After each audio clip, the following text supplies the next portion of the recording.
A man named Victor lived with his wife, Elena. Their house was small, but it could have been filled with warmth. If only Victor's heart hadn't been consumed by the cruelty created by a single dream. To be blessed with a male child who would carry on his name. But life had a different path for him.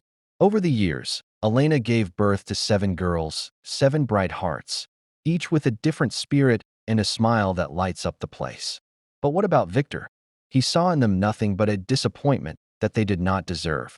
He would frown at the mere sight of them and vent his anger on Elena, even though she did her best to maintain calm in the house. As for the girls, they would gather around their mother whenever his anger intensified, trying to protect her with their pure innocence. As time passed, Victor became more and more cruel, until he declared in front of everyone, "If you don't give birth to a boy, I will marry another woman." These words hurt Elena's heart, but she hid her pain so that her daughters would not feel guilty. Despite her silence, the girls could hear everything. After years of pressure and fear, it was brought back to us. This burden was heavy, not only on her body, but on her soul as well. She was afraid that if she gave birth to another girl, her life would fall apart. She would cry silently at night, placing her hand on her stomach, wishing for nothing more than mercy. As for her daughters, they stopped playing, and each one began to help in her own way. One cleans, another cooks, and the youngest sits next to her mother and holds her hand all night. On the other hand, Victor proudly repeated to the villagers, "This time, it will be the boy you've been waiting for." When the pains of childbirth began, the small room turned into a world full of tension and prayer. Elena clung to her blanket, praying to God for mercy on her life and the lives of her daughters. After several exhausting hours, the baby's voice rang out. The midwife looked at the baby, then smiled and said, "You have been blessed with a son." Elena closed her eyes and broke down crying. They were more tears of salvation than tears of joy. Victor rushed in. When he held the little one in his hands, he felt something cracking inside him, as if a wall of cruelty had begun to crumble. When he looked towards the corner of the room, he saw his 7 daughters standing there with frightened hearts and expectant eyes. For the first time, he saw them as they truly were. When he finally placed the baby in his arms, Victor lifted him high with shining eyes and said proudly, "His name will be Leo, my joy and my heir." His voice trembled with triumph, as if the whole world had finally bowed to his wishes. In the corners of the room stood his 7 daughters, watching in complete silence. They were happy, for their mother's sake, because Leo's arrival meant safety for her. But behind this happiness, there was an unseen wound. That father who had never smiled at them was now overflowing with affection for their little brother. And the days passed, and Leo became the son around which Victor revolved. He carried him on his shoulders through the village market, bought him new clothes, showed him off to his neighbors, and proudly repeated, "This is my son, my strength. My name will be carried into the future." Meanwhile, the girls spent their days helping their mother with endless housework, bringing water from the village well, kneading the dough and baking the bread, gathering firewood under the scorching sun. Victor never offered a single thank you. If nothing in the house is perfect, his voice echoes through the walls, and sometimes it is followed by a slap or a hard shove. Elena saw everything. Her heart rejoiced for Leo. He was innocent, just a child, but she wept quietly every night for her daughters. She hugged each one of them and whispered, "You are the light of my life. You are a blessing from God." But a mother's tenderness cannot erase the wounds left by a father's injustice. Leo grew up knowing nothing about this. He would laugh, play, and hold on to his sisters with pure affection. The girls loved him in return, so they carried him, sang to him, and shared their food with him. But every time they watched Victor proudly lift Leo, something inside them cracked again. One evening, the neighbors gathered outside Victor's house, and one of them called out, "Congratulations, Victor. After all these years, you have finally been blessed with a son." Victor smiled broadly and replied arrogantly, "Yes, the era of girls is over. Leo will bear my name." His words pierced Elena's heart like a blade, and through the hearts of her daughters like poisoned arrows. But she forced herself to smile, because showing pain in public would only make things worse. We grew up, but we still carry the same pain.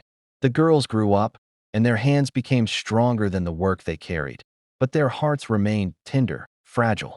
They stayed by their mother's side constantly, especially on the days when Elena was sick and exhausted from years of pregnancy and stress. Despite everything, they kept trying to fill the void left by the father who never saw their worth. The girls were used to waking up before sunrise. They kneaded the dough with their sleepy hands, fetched water from the distant village well, gathered firewood from the fields, and cleaned the small house from corner to corner. Childhood, the thing other children dream about, was never really theirs. Their days were built on hard work, not play. Meanwhile, Victor, their father, became more and more attached to his son Leo. Only Leo's voice was heard. I only saw Leo's needs. If Leo cried, Victor would rush to hug him. If Leo wanted something, he got it instantly. He proudly carried Leo on his shoulders through the bustling village market, buying him toys no other child in the area could afford. But the girls? They followed their mother, Nora, carrying baskets full of bread or bundles of hand-knitted wool. If they were late or forgot something, Victor's wrath would descend upon them mercilessly. Elena did all she could to comfort her daughters. She would pull them close, whispering, "You are my blessing, my strength. Nothing you do is in vain." But however gentle her voice was, it could not fill the void left by a father who offered them nothing, not a kind word, not a smile. Each daughter secretly longed to hear those words, just once. "I am proud of you." But all they ever received was silence or punishment. As Leo grew, he became the center of Victor's world. He didn't experience hardship like his sisters. He became stubborn, possessive of his toys, and unwilling to share. Sometimes he would yell at his sisters for simply touching his things.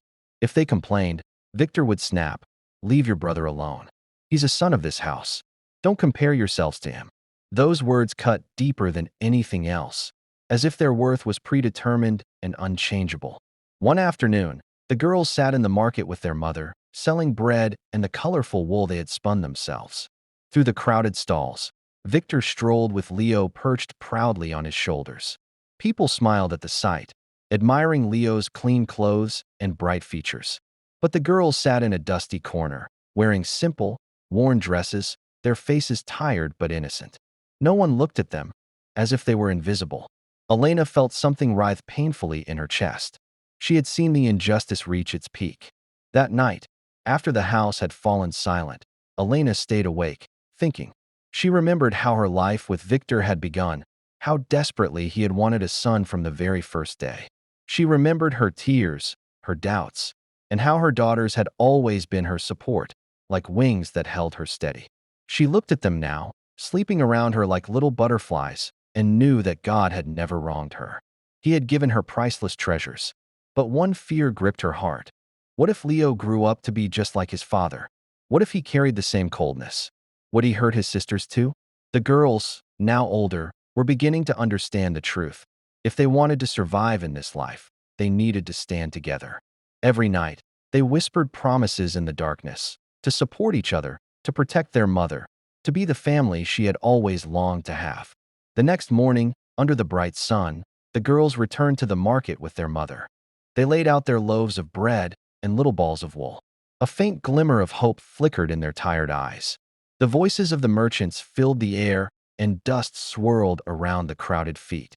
Then a kind man approached. He glanced at their table and smiled warmly. "These loaves look delicious. I'll take them all." The girls froze in surprise. Then their faces lit up with joy. Nora's face was more tender for the first time in days. The man gave them more money than they had expected and blessed them before he left. They went home in a state of excitement. In the small room, they counted the coins in disbelief. The eldest sister spoke softly. "We shouldn't spend this on ourselves. Let's buy a new pot for Mother. The old one is broken." Everyone agreed immediately. That evening, they hurried back to the market and bought a shiny, sturdy pot, one that gleamed in the sunlight. When they arrived home, she laid her hands on the new pot, and her eyes filled with tears. But these were not tears of sadness. They were tears of gratitude. She kissed each of her daughters' foreheads and whispered, "You are my true blessing, my strength, the reason I keep going." For the first time in a long time, the girls felt a gentle warmth creep into their hearts, a feeling that love, even when broken, can grow stronger. Just as Elena held the new cooking pot in her hands and the girls' faces glowed with joy, the door opened and Victor stepped inside. He stopped the moment he saw the scene. The shiny pot, the proud smiles on the girls' faces, and the warmth filling the tiny home. He stared for a moment, then asked in a flat tone, "Where did you get this?" Elena replied calmly, "Your daughters sold bread at the market. They bought it with their own hard work." Victor didn't expect that. Surprise mixed with irritation on his face. Instead of showing appreciation, he frowned and muttered, "Don't think this makes you better than Leo. A son is still a son." The girls' happiness dimmed, but Elena pulled them close and said aloud, "Blessings come from daughters too, Victor. They hold this family together." That night was heavy with silence, yet something small had sparked inside the girls. They realized they could achieve something, however small, and maybe change their reality. Victor sat alone in a corner, staring at the new pot as moonlight reflected off its surface. His mind was crowded with thoughts he didn't know how to untangle. Days later, Elena began feeling unusually weak. Even rising from bed drained her energy. She sweated from the smallest effort. She tried to hide her illness, but the girls soon noticed the pale face, the nightly coughing, the way she leaned against the wall to steady herself. The girls surrounded her with love. Anna made her warm herbal drinks. Maya cleaned the house and washed clothes. Lily sat beside her, cooling her forehead with a damp cloth. The younger ones recited simple prayers they had memorized. Elena looked at them with tearful gratitude. They were her strength. Victor, on the other hand, barely paid attention at first, assuming it was a temporary sickness. He was more focused on Leo, taking him out, buying him treats, playing with him for hours. But one afternoon, Victor returned home to find the girls gently feeding their mother with a small spoon and covering her carefully with a blanket. He stood at the doorway watching. Something unfamiliar tugged at his heart, a feeling he tried stubbornly to ignore. That night he lay awake, thinking, how had he missed all of this? Their kindness? Their sacrifice? But he pushed the guilt aside, repeating to himself, daughters can't replace a son. The illness grew worse. Elena's fever rose at night, her breaths turning shallow and strained. The girls never left her side. They became her strength, each girl taking on duties far beyond her age. Anna cooked. Maya cleaned. Lily prepared warm drinks. The little ones whispered prayers before sleep. No one complained. Their love gave them unexpected strength. Elena looked at them with a voice barely above a whisper. You are my life. If anything happens to me, promise me you'll stay together, never leave each other. Her words struck their hearts like thunder. The girls cried harder, clinging to her hands. In that moment, Victor walked in. For the first time in years, fear appeared on his face. He moved closer, hesitant, and saw the tears on his daughter's cheeks and the exhaustion on Elena's face. A crack formed in the wall of his heart. That night, he didn't sleep. In the following days, Victor began noticing things he had always ignored. How his daughters managed the entire household. How they cared for their mother with devotion. How Leo, though loved, was still just a carefree child unaware of the weight on their shoulders. One afternoon, something happened that shook him deeply. Anna was walking back from the well, carrying a heavy jar of water. A local boy approached, sneering. Your father doesn't even want daughters. You're worthless. Anna's chest tightened with hurt, but she lifted her chin and replied with calm dignity. We do more than you know, and God is the one who gives us worth. Victor was nearby. He heard it. Anger flared inside him, not at Anna, but at the boy. He stepped forward and tapped the boy sharply on the shoulder. Don't ever insult my daughter again. Anna froze. It was the first time her father had ever defended her. She looked up at him with wide eyes and saw something new there, respect. When they returned home and she told Elena what had happened, Elena smiled through her tears. She knew a piece of Victor's heart had finally begun to soften. The house felt different. No more shouting. No sudden anger. Victor wasn't fully changed, but the hardness in him had begun to crack. One evening, he came home exhausted and sat quietly on the old mat in the corner. The girls gathered around Elena as she told them a bedtime story. Their eyes sparkled. Even Leo sat on the floor beside his father, playing with a small stone. For the first time, Victor saw his family, not as burdens or roles, but as souls, warm and precious. And something inside him shifted.